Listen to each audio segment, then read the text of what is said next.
Let's get started. So a number of things. So I'm going to try to go over the test, but there's some things I have to get through with pointers so that you can do the next lab. And since fall break is on Thursday, I need to get through that material today in order for you to do lab 5, which is bit matrices. So I'm going to do the pointer material first, and then with what time I have left, I will go over the exam. And if I do not finish going over the exam today, then I will go over it on Tuesday. I know that the scores weren't fabulous. So if you're sitting there with a 40 or 50, I wouldn't be hugely concerned. You're not looking, you're probably looking at a high C with that, but you're not looking at a D or an F. If you're down in the 30s, you're looking probably at a D.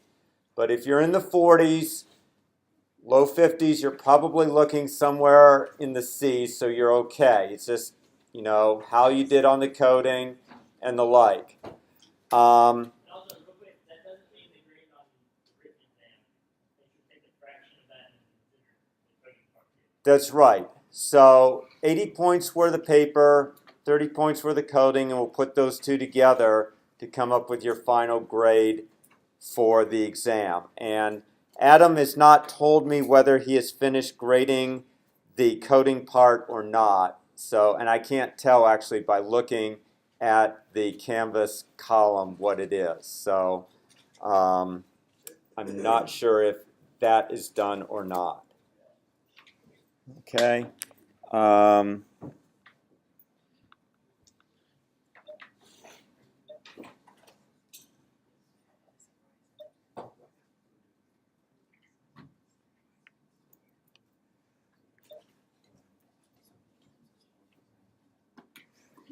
Okay. So, need to give you a couple pointers on lab 4 and on lab 5 to make sure there are a couple more things that I'm seeing that need to be kind of handled. And so with lab 4, a couple questions have come up as to, you have this string, and for the XOR one, it says you're supposed to break it up into blocks of 7 characters. And then the last one is somewhere between 1 and 7 characters. You don't know how big that is. Okay?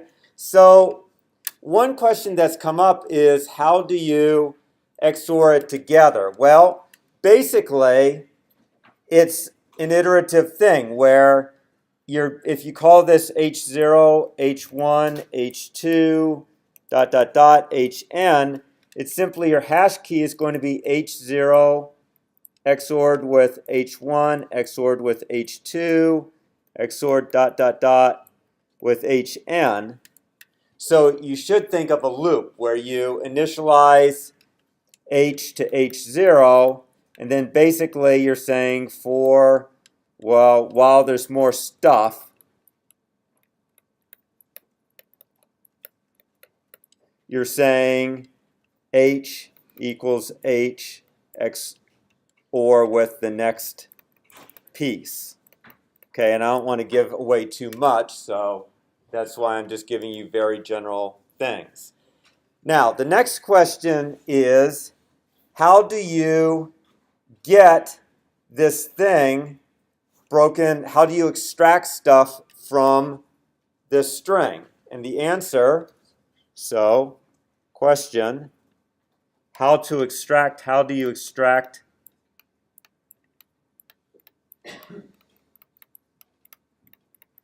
7-character substrings?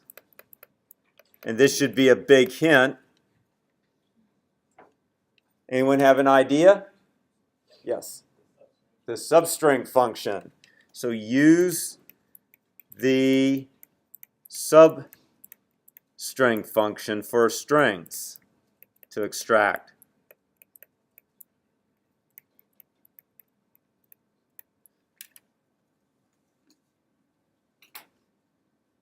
Okay, and the final thing is, how do you get it into a form that you can perform bitwise XOR on? Because you can't perform bitwise XOR on a string. A string is an object. You have to perform bitwise XOR either on an unsigned int or an unsigned char.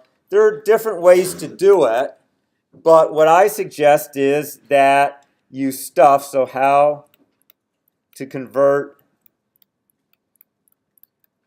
a string to, I'll say, hex representation. One way to do it is to stuff the string into a buffer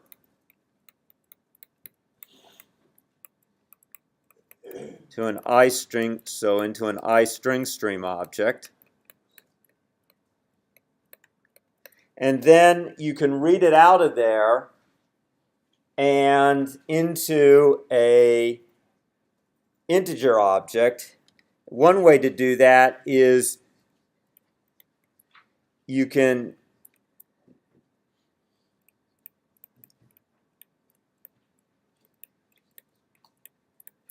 use this directive called hex, and it will ensure that it gets converted into hexadecimal.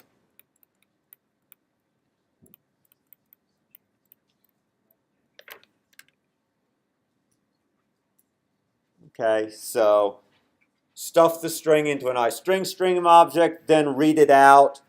Using a hex directive, it will convert it to hex and then store it into the unsigned int variable. This isn't the only way to do it. Please don't ask me, I did it some other way and it worked. Great. Okay, there's multiple ways to do it. This is the way I did it. It's not the only way. Okay, it's not the only way. Using substring isn't the only way either to get it out of there, but it's the way I chose to do it. There are other ways you could get at that 7-character string too. You could actually walk through it one character at a time and do string concatenation. Okay, so multiple ways to do it. But that's essentially how you do the XOR hash function for Lab 4. So questions about that? Yes? The compiler's smart enough to know that the caret means XOR, right? Correct. So just it does it in context. So just like with the greater than, if there's a cin in front of the greater than, it realizes it's an IO operator, and if there's an integer in front of it, it realizes that it's a bit shift operator. So same thing here. It's basing it on context. Okay. In fact, they're called context-sensitive compilers because they're basing it on the context. So yes. Other questions? Yes. Could you go over the double collision resolution? Yes. Okay. So I'm not going to specifically do it for last 7 and XOR. I'm just going to do it. So with double hashing, the idea is that you have two hash functions. So in this case, it's last 7 and XOR in one order or the other. So I'll call the two hash functions h of k and f of k are my two hash functions. And I'll call h of k my primary and f of k my secondary. Okay? So basically, the idea is that your bucket that you're going to look at is going to be equal to h of k plus I times f of k, all mod with the table size. Okay, now with I equals 0, what we recommend is that with I equal that first, the way you actually do it is that the first time you just check h of k and don't calculate f of k. If that doesn't work, so if there's a collision, Then you run a loop from I equals 1 to essentially table size minus 1, and you calculate this formula. Okay, so this formula is what you calculate. Now, this is important in the lab. So Dr. Planck makes it clear that he's done some factorization. And you can actually write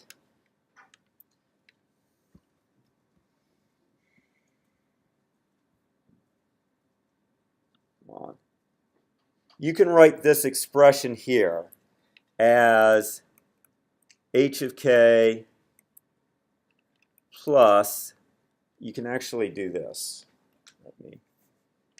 You can set I'll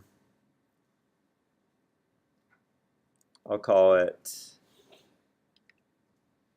you can actually set f of k to be equal to f of k mod the table size. So you can actually mod it down immediately. And so what Dr. Planck actually uses is bucket equals h of k plus this modified, so I'll call it modified, mod f of k times I, and then mod with the table size. And that's very important because if you don't do it that way, you won't get his answer. So he's cutting down f of k prior to plugging it into this function, and that's okay. It's when you modular arithmetic, you can do that. It doesn't change the outcome. But what it does do is it prevents overflow, because f of k can be very large, and when you multiply it by I, that's going to very likely overflow it. So by modding it by the table size, you knock it down to a smaller number, and then when you multiply it by I, you're much less likely to get overflow. That was my problem. So that's, and it's kind of, it's buried in his write-up. He does say to do it, but it's not like he put it in boldface or anything. So that you have to do that. Other questions? You're not the first one, by the way. You have company. Other questions about Lab 4? Okay. I know most of you have not looked at Lab 5 yet, but please write this down because you're likely to forget otherwise, and you have to do a lot of Lab 5 before we meet again on Tuesday, so I don't want you getting real frustrated. So in Lab 5, you're going to be representing what are called bit matrices. So they're matrices of 1s and 0s. Okay, and you're going to be doing it. A bit matrix is a 2D vector, except that Dr. Planck wants to give you practice with strings and with character arithmetic. And so even though you're representing bit matrices, you're going to do each row as a string of 0s and 1s. So in fact, your bit matrix is going to be a vector of strings, and the strings are going to be 0s and 1s.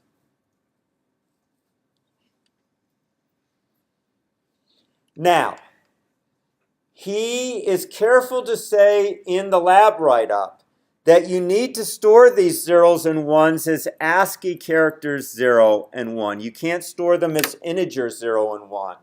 But again, many of you are going to gloss over the fact that he's telling you that you have to store it as characters 0 and 1, not as the integers 0 and 1. And there's a huge difference, okay? The ASCII representation for 0, I forget exactly what it is, but I think it's something like hex 40. I forget again exactly what it is.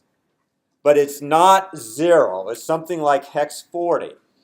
So if you get a 0, you have to store it as ASCII as the character 0. So you're going to do something like, for example, just take whatever char you get So if it comes in as an int val, what have you learned about character arithmetic? How can I convert val to the proper character? What should I add to it? Yes, Ryan. You can add the character 0. Very good. So if we add the character 0 to it, that is guaranteed to give me the ASCII value that I want. Because if the integer is 0, I'll get the ASCII character 0, and if the value is 1, I'll get the ASCII character 1. So you're going to have to do this. And similarly, when you return a value from the bit matrix, you have to invert this formula to calculate the integer value. So, question is, why is it so bad to store explicitly the integers 0 and 1? Why is he so insistent that you have to store it as ASCII characters? Well, here's the reason. 0 is the delimiter for a string. The integer 0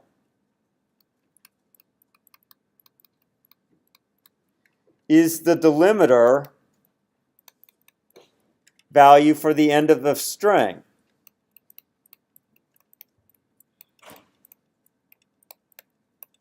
So that's the way C++ knows when it's reached the end of a string. In memory, a string to C++ looks something like a bunch of, remember it's a vector, it looks like a bunch of ASCII integers. And the way it knows that it's reached the end of the string is when it reaches the value 0. So if you think that you're going to store a string of zeros and ones that looks like this is what it looks like to C++. It looks like the empty string because the very first thing you stored was the integer 0. So if you store them as literally integers, it will think your string is the empty string, and you'll wonder why the heck nothing's working. Okay, so you can store the ASCII characters 0, 1, 0, 1, 0. That's fine, but if you literally try to put an integer 0 into the string, that will immediately terminate the string, and it will not show up as a 0. It will show up as the end of the string. So I cannot emphasize too strongly the fact that in Lab 5, you have to store your values as ASCII characters, 0 and 1, not as integers 0 or 1. If you try to store them as integers 0 or 1, your program will not work. Okay? The second thing I will tell you is that certainly starting with Lab 5, but probably with Lab 4 too, you're going to have to start getting used to using GDB. Okay, I know that it's been a while since we went over GDB, but it is a very useful way to find seg faults in your program. And if you go and look at the first lab, 824 is actually the second lab, there's notes on GDB. You need to start to use GDB to find seg faults. Print statements are not particularly effective for finding seg faults, but GDB is.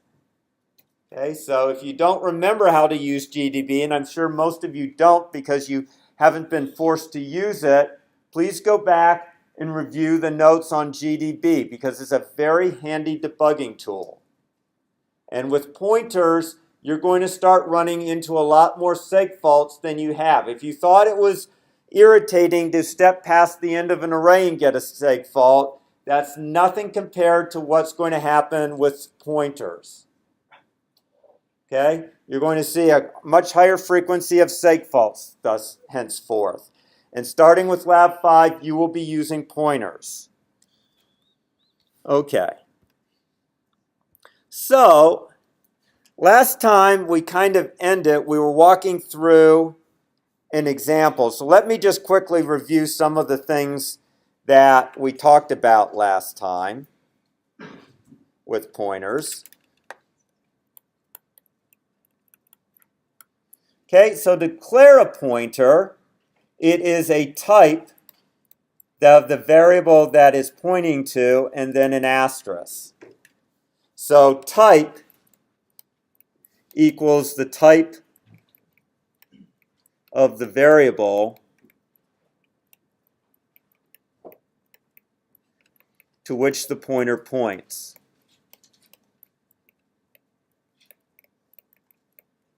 Okay, and remember, it's storing a memory address. So a pointer stores a memory address. Okay, value is the memory address of another variable.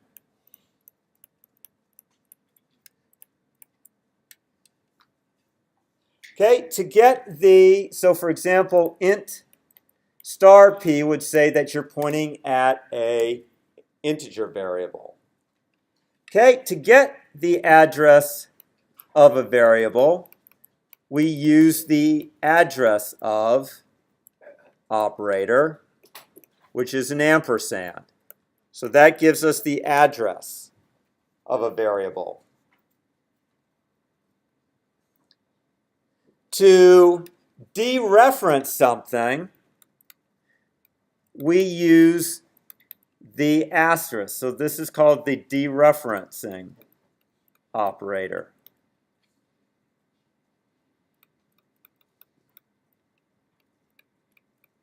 So when you put the star in front of the p, it says don't assign a value to p, assign the value to the variable to which p points. So notice the difference. Here, the value is being assigned to p. Here, the value is being assigned to the variable to which p points. And the distinction is the asterisk in front of the p.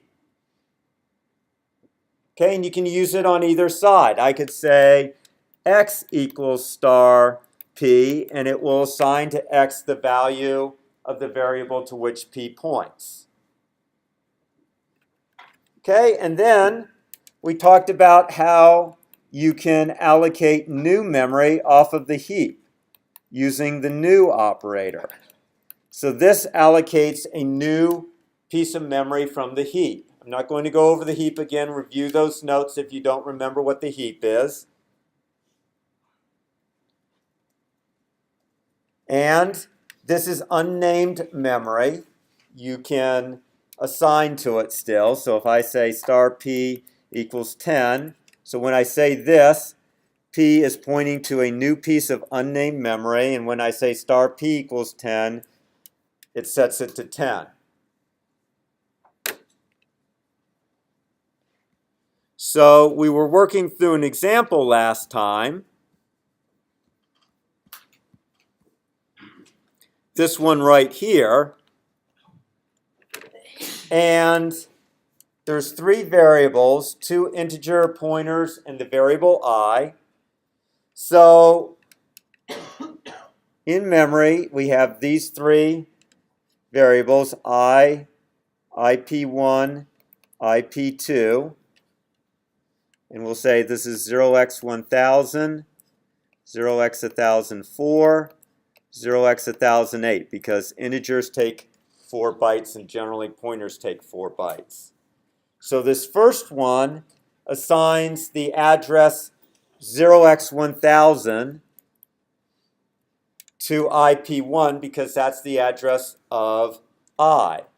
Then it sets I to be 5, and it prints the value of I, which is what? 5. It prints star IP1, which is what?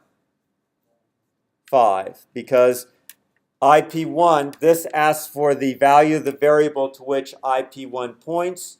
IP1 points to I, the value of I is 5. Okay, so it prints out 5 and 5. Now it makes IP1 point to a new int. Okay, so instead of it assigns something off of the heap, maybe it's 0x2000. So now the new memory that IP1 points to is memory address 2000. And when we set star IP1 equals 10, 10 is stored into this memory. Yes. So is it just some random value in the heap? It's not like any specific. Correct. There's a memory allocator. Yeah, it's So just random. it just randomly gives you a piece of memory. It's not random. There's an algorithm, Right. but it's hidden from you. You don't have to know how it works. Okay. It's a black box. It just hands you something. It's like the Wizard of Oz. You say, please give it, and it gives you some memory. Okay? So then here we allocate a new int. So maybe it comes from 0x2004, and now change this to a 4. It's 0x2004. Now nothing points here. This is called a memory leak.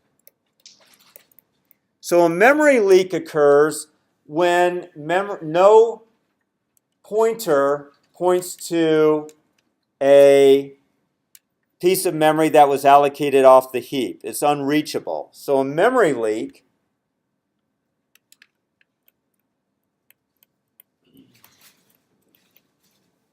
occurs when no pointer or no pointer variable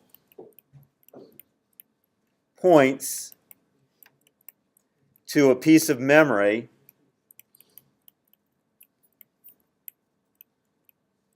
allocated off the heap.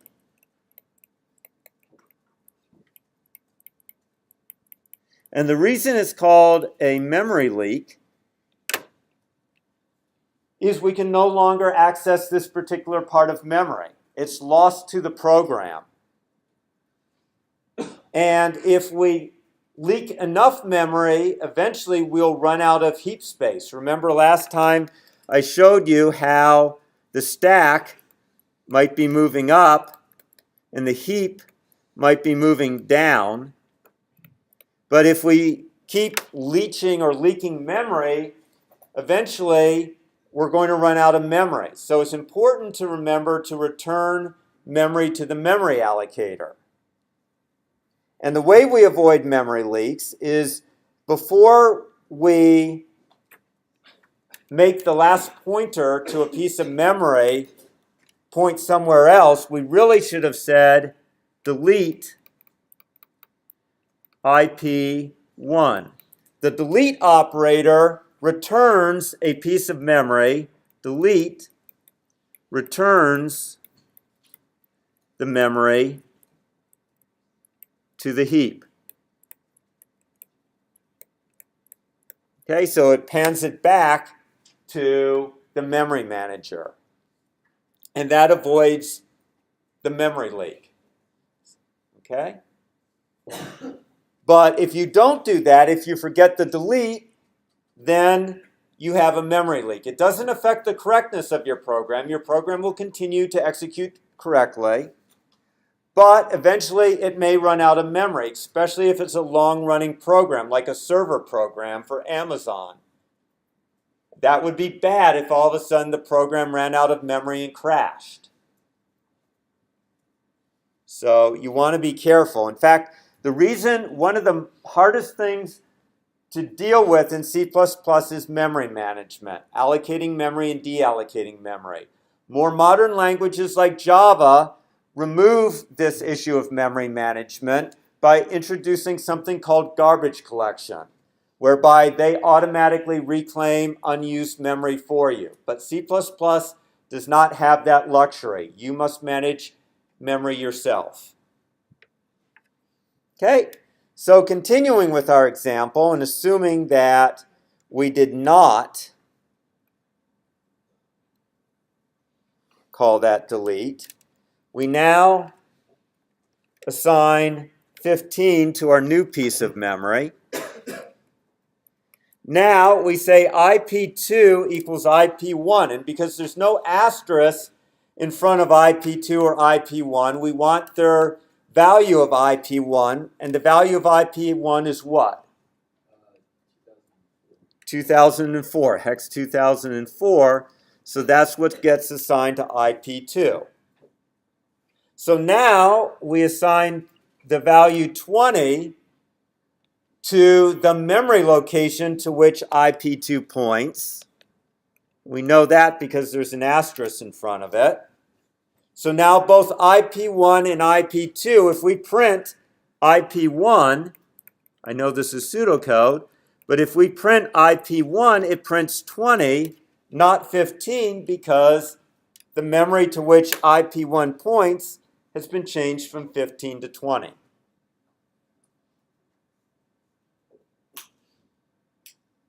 Okay, questions about that? Okay, before we go further, I want you to quickly, we're going to do a quick exercise. Actually, I have a question. Yes. So when you assign a new int to IP1, is there a way to name that int so you don't lose it? Or is that Nope.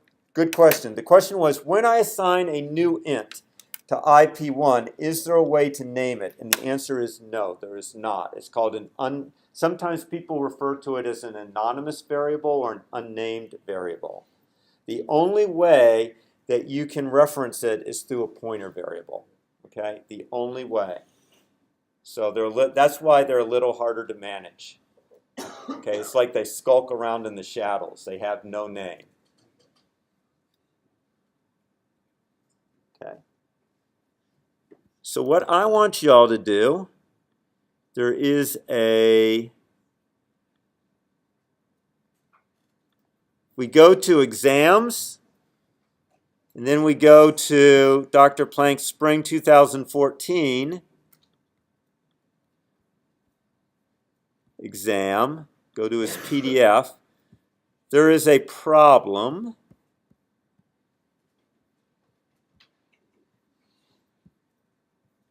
Oh, nope. Maybe it's midterm 2.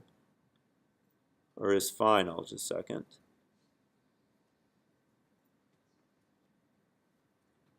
There we go. There it is. Question 8. Tell me the output of the following program.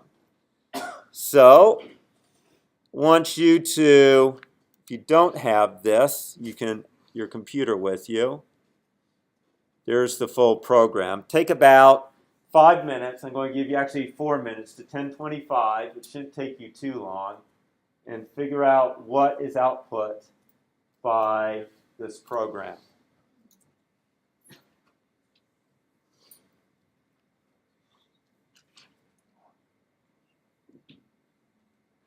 And you can talk to your neighbor. This is not a test. You can feel free to consult with your neighbor.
Okay, let's go over this. So I've laid out A, B, C, and D there. Notice D is hex 1000C because when you add 4 to 8 in hex, you get C, which is 12.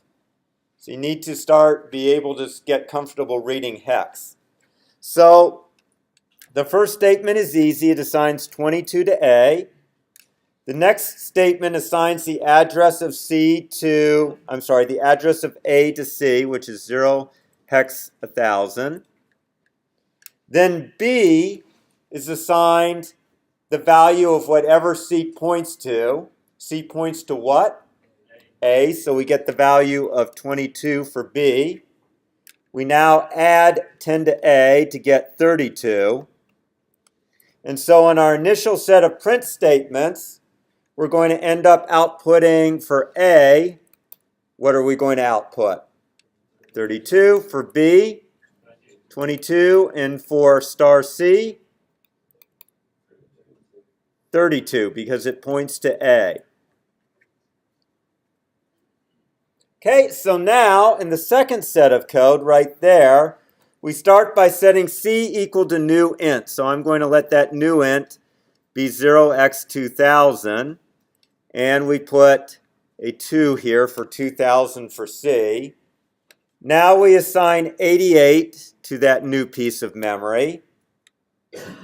And we assign C to D. So what gets assigned to D? 0x2000, because there's no dereferencing operator in front of it, so it's a straight pointer assignment. Now we say A gets the value of whatever C points to, so A gets what? 88. Now we assign 77 to whatever C points to. Set B equal to A, so that's 88.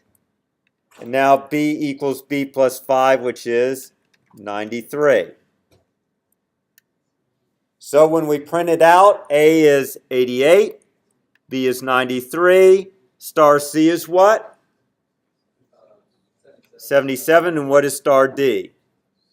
77 as well, because it also points to memory location 2000. Yes? You see out the C. Yes, good question. The question was, could I see out just C? And if I did that, it would output an address. So actually, let's do that. It's always, so if I did that on my machine, int x, int IP, okay, IP equals the address of x. If I just see out IP, it's going to print out whatever x's address is.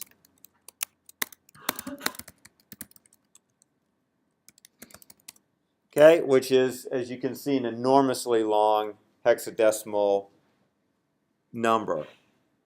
In fact, how many there's 1, 2, 3, 4, 5, 6, 7, 8, 9, 10, 11, 12. There's actually 12 hexadecimal digits there, so it looks like I'm using a 64-bit processor, because with 12 hexadecimal digits, that is 48 bits. So that's more than 32. So it looks like it's using a 64-bit processor and 8-byte addresses. Okay, now let's try something else.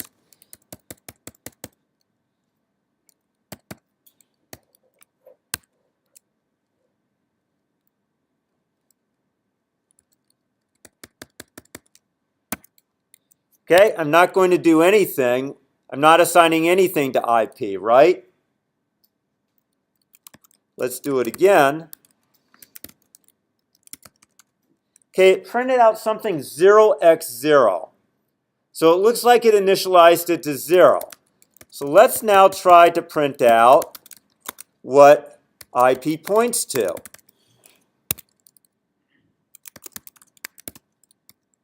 Oh, come on. Yep, no endl. Thank you. No warning. Boom, seg fault. Okay, so whenever you try to access what's called a protected piece of memory, then you get a seg fault. And 0x0 is a protected part of memory. It's technically where the operating system is. Okay, you're not allowed to access the operating system. If you could do some pretty nasty stuff. So when you try to access a piece of memory that doesn't belong to you, the operating system takes note and doesn't allow you to do it. It throws what's called a signal. And in this case, it's a segmentation fault signal saying that you have accessed an improper piece of memory. Now, the reason I say GDB is so great, I'm going to compile it, which I can't do it here. Got to do it. So it may not work well. GDB may not work well on your personal workstation, but you may have to do it on the Hydras to use GDB.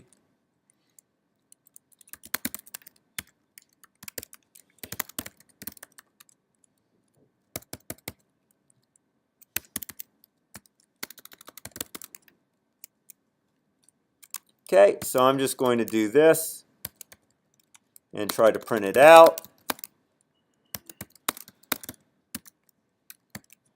Okay, again, make sure that it crashes before I do anything. Okay, segmentation fault, core dumped. So I wonder where my segmentation fault happened. This is where GDB is so helpful. So I'm going to run it with R, starting program, seg fault, and notice it tells me which instruction was executing when the seg fault occurred. That's a very helpful first hint as to where to start my debugging efforts. So you need to start learning to use GDB. So questions about this? Okay.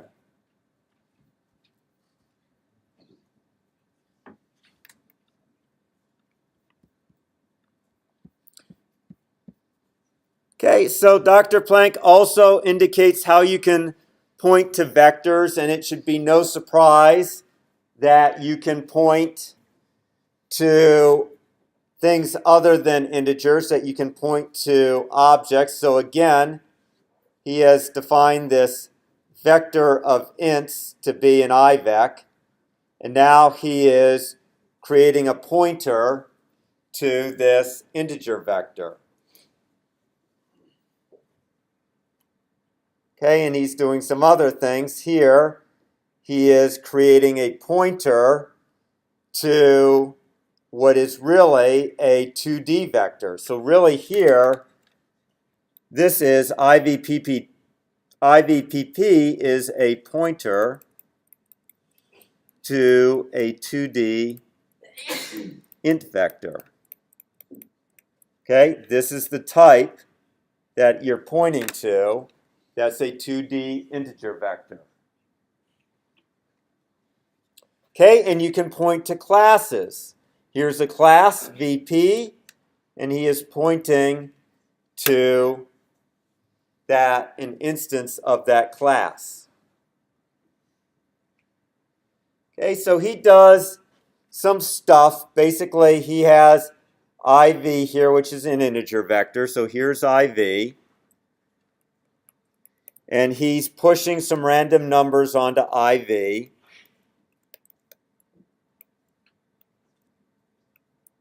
So I'll just pick out some random numbers. And he prints them out, no big deal. You should be able to do that. Now he says IVP equals the address of IV. So basically IVP now points to IV. And now he is printing the values by using this arrow notation. So you can access member functions and member variables of objects using the arrow notation. So basically, when a pointer variable points to an object,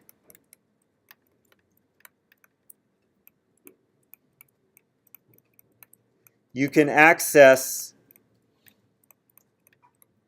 the object's member functions and variables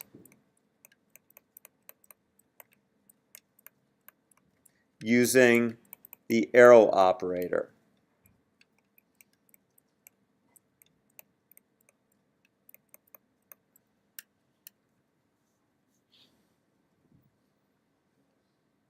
Okay, now you might say, well, wait a minute, you told me about the dereferencing operator. That would actually work too. I could actually have written, instead of writing this, I could have written star IVP dot at I. That also works, it just doesn't look as pretty. But that works. You can use the dereferencing operator. It says, take the variable to which IVP points. Well, IVP points to IP, and now you can say dot. The arrow notation was syntactic sugar. It just makes things look prettier. So this is really also a dereferencing operator, allowing you to get to member variables and functions pointed to by the arrow operator. I'm sorry, pointed to by the variable, pointer variable. Okay, so questions about that? Okay, he could have also, it wouldn't have been as clean, but he could have also, after dereferencing, shoot. It wouldn't have looked very pretty, but he could have done it like that. Now, what you cannot do, and this is what's inconvenient with a vector, you cannot say something like IVP arrow I. That will get you a syntax error. So it doesn't work. Okay, so moving on. This statement right there resizes the vector. So now our vector becomes a little smaller. Only goes up to 3 now. So this IV, this is IVP. Points to our vector, so it resized it, again using the arrow notation. And now he's iterating through IV, and IV size is now only 4. Okay, now he says IVPP equals a new vector. So he's making IVPP point to a new vector. Okay, which is initially actually 0 size. So actually I really should make that be 0 size because initially that's what it, come on. Initially IVP is just a 0 size vector. And now he's doing 2 pushbacks. So he's going to make it be too long. And in both cases, he is making it point to whatever IVP points to. So he's pushing back the pointers for IVPP. So both of these are pointing to that vector.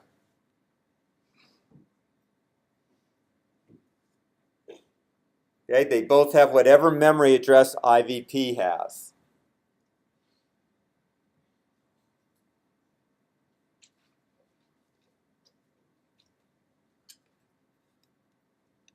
So then he goes through IVPP size. Well, the size of it is 2. And he is assigning to IVP whatever IVPP points to, which is, in each case, it points to IV. And finally, he's printing out the contents. Okay? I know I'm going through this a little quickly. You're going to have to probably go through it more slowly on your own. But it helps to draw pictures when you do it. So questions about this? Okay, and finally, at the very end, he's creating a new instance of VP. So if we go way back up, here's VP. It is a class whose single member is a integer vector. And you'll notice that he declares it public.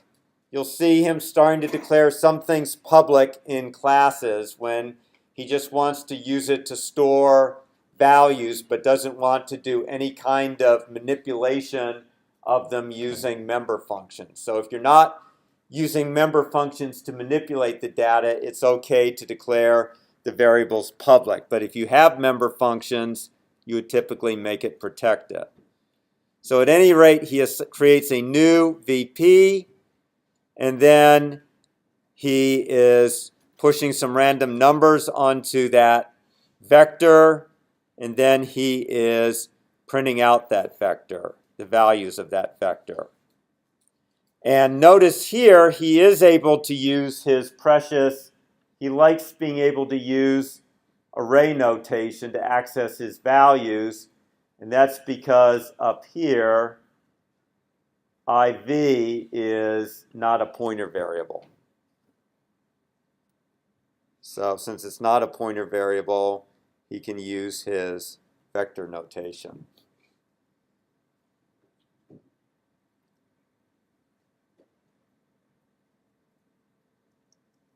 Okay? So that is vectors. One more thing we have to cover. So I'm not going to talk about sorting today because you don't need it yet. You don't need it for Lab 4 or Lab 5, so I'm going to skip that temporarily and just go through his little server, his Facebook ripoff that he calls Basebook, and created by your friend Sark Muckerberg.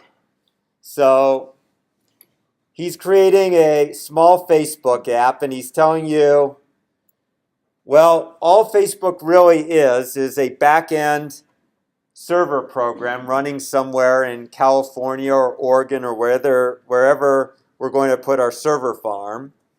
And different smart devices communicate with our server program. They send messages back and forth. You don't have to know really how they operate, but it turns out that it's remarkably like writing to and from standard in and standard out. That anything we receive from a device is remarkably like standard in, and anything we send to a device is remarkably like standard out. So he's going to simulate that, and he basically is going to store a number of things with each person. Each person can have a name, a mood, they can be in a relationship with someone, and they can have a list of friends. Okay, as he says, sounds like a low-rent Facebook to him, but what does he know? He's just the programmer. So the class definition looks like that. String for the name, a string for the person's mood, now a pointer to the person in which we're in a relationship with. And it could be one-sided. Okay, sometimes, well, it happens. We may wish we were in a relationship with someone and it's not reciprocated. he specifically uses the example of Gone with the Wind, where at the end, Ashley goes and, if you don't know, there's a love triangle in Gone with the Wind with kind of Ashley, Rhett Butler, and Scarlett O'Hara. And at the end, Rhett thinks he's in a relationship with Scarlett O'Hara, but she goes and expresses her undying love for Ashley. So, not so good. So at any rate, and then we have a vector which was going to represent our list of friends. And again, it's going to be a set of pointers to our friends. And he's going to allow some commands. So he loves his editors. A new person command that allows us to create a new person. We can change the person's mood by setting their mood. We can say they're in a relationship. In fact, it's just easier to look at the commands. So down here, he creates 4 people: Scarlett O'Hara, Rhett Butler, Ashley Wilkes, and Melanie Hamilton. So Scarlett is friends with Melanie, and Melanie reciprocates by saying she is friends with Scarlett. And Scarlett says she's friends with Ashley, even though she's in love with Ashley. So Rhett says he's in a relationship with Scarlett. Scarlett says she's in a relationship with Rhett. Ashley says he's in a relationship with Melanie, and boy is he. He's head over heels in love with Melanie. And Melanie is in love with Ashley, and hence is in a relationship. And then their moods. Rhett Butler is amorous. Scarlett O'Hara does in fact go through much of the movie petulant and angry. Jim's description of Ashley Wilkes as limpid and wimpy. And his description of Melanie Hamilton is pious. So clearly his commentary is Scarlett should have stuck with Rhett, but not so much. Okay, so we can do queries. If we query Scarlett O'Hara, then it's successful. It prints out her name, her mood, who she's in a relationship with and what his mood is, and who her friends are and what their mood is. So that's pretty much the application. Pretty rudimentary. So the key, of course, is writing code to make all of this happen. And before we do that, actually, let's see what happens with all of these relationships. So he's going to store these people in hash tables. Okay? So he's going to hash on the name of the person, and he's using DJB hash. So when he hashes on the names of these people, these are the hash keys he gets. And he's using separate hashing. So you can see that Ashley and Melanie, not only are they soulmates, but they hash to the same location. How sweet. So in our hash table, Rhett Butler hashed to 2. So his vector points down here to Rhett. He's amorous. He's in a relationship with this red one. There it is, Scarlett O'Hara. And he doesn't have any friends. Okay. Then we have Scarlett O'Hara. She's in 7. Okay. She is got 2 friends. 1 points to Ashley.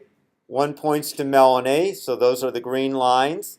And she's in a relationship with Rhett. That's the red pointer. So the red pointers are pointers, relationship pointers. The green pointers are friendship pointers. The blue pointers are out of our hash table. Finally, both Ashley and Melanie hash to h, so since we're using separate chaining, that vector has 2 entries. Whoops. One that points to Ashley, one that points to Melanie. Melanie points to Scarlett O'Hara as a friend. And you can see that Ashley and Melanie point to each other. So you should be able to draw these diagrams on an exam.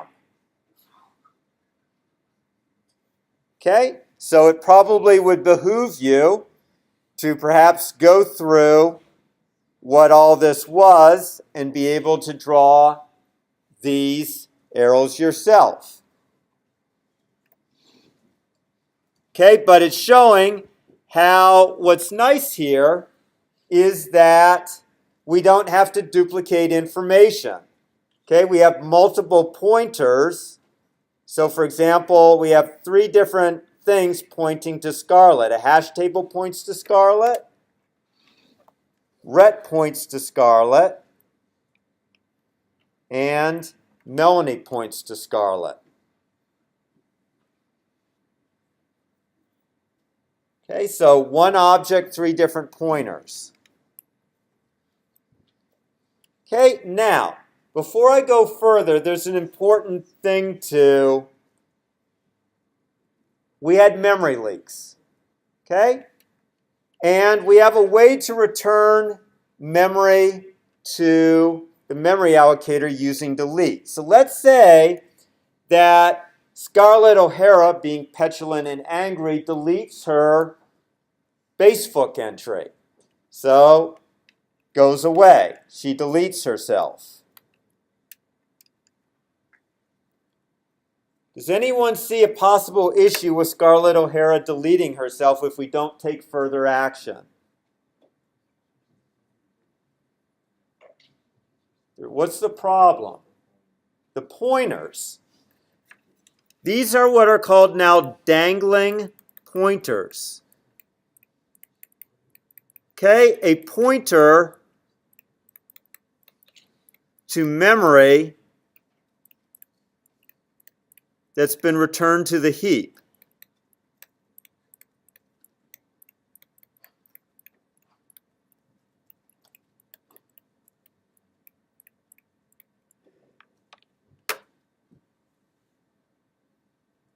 So we have memory leaks, which is what occurs when we forget to return memory to the heap. And we have dangling pointers, which occurs when we return memory prematurely to the heap. So this could be a problem because let's say that later Attila the Hun joins Spacefook and gets the memory that Scarlett used to have.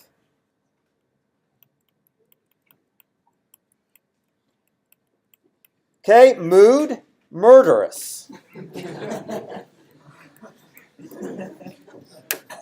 Okay, so Melanie Hamilton now appears to be friends with a murderer.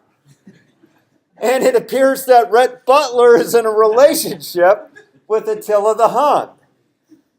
Okay, probably not what either of these 2 fine, upstanding citizens intended.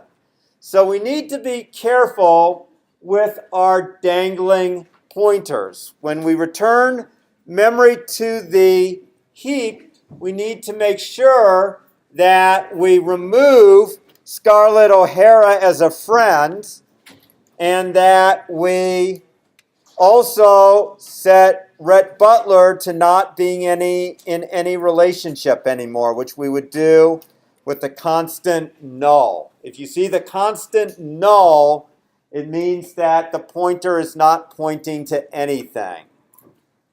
Okay, so null is a constant, meaning we don't point to anything. So you now have enough knowledge to do Lab 5. I will post solutions to the exam, and I will go over the exam on Tuesday. May I make an announcement? Yes, just a quick announcement.